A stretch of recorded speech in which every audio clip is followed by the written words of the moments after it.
ڕێکخراوی جەیش العەدل هەڕەشە لە ڕژێمی ئێران دەکات. کەسی داهاتوو کێیەکە ڕێکخراوەکە هەڕەشەی کوشتنی لێ دەکات. لە ماوەی سێمانگی ڕابردوودا لە ئێران و بە تایبەتی لە ناوچەکانی بەلوچستاندا 3 کەس لە هێزانامنیەکانی کۆماری ئیسلامی ئێران لەو ناوچەیەدا لەلایەن گروپە چەکدارە خۆجێیەکانی دژبەری ڕژێمی ئێرانەوە کوژران.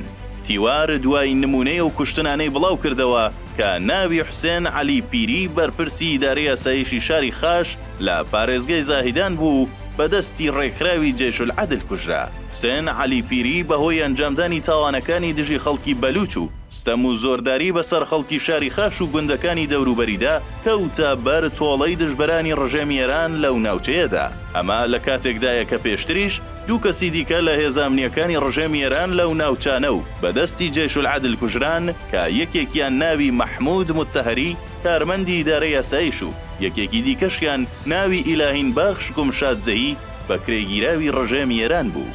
ڕێکخراوی جەیش العەدل کە ڕێکخراوێکی چەکداریە و خۆی بە داکۆکیکاری مافی سوننەکان لە ئێران دەزانێت، ئەمڕۆ دووشەممە 2 ئەیلولی 2024 هۆشداریەکی توندی بۆ کاربەدەستان و بەرپرسانی ڕژێمی ئێران لە بەلوچستان و دەوروبەری بڵاو کردوتەوە و لە پەیامێکی کورتدا ڕایگەیاندووە کەسی دواتر کێ دەبێت چەکەکەت دابنێ تا درەنگ نەبووە.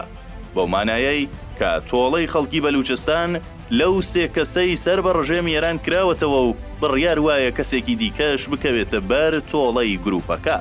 جێگای ئاماژەیە کە جەیش العەدل ناوی ئەو کەسەی کە بڕیارە تۆڵەی لێ بکاتەوە و بیکوژێت ئاشکرا نەکردووە، بەڵام لە ڕاگەیەندراوەکەیدا ئەو 4 کەسەی بە سەربازانی شەیتان ناو بردووە.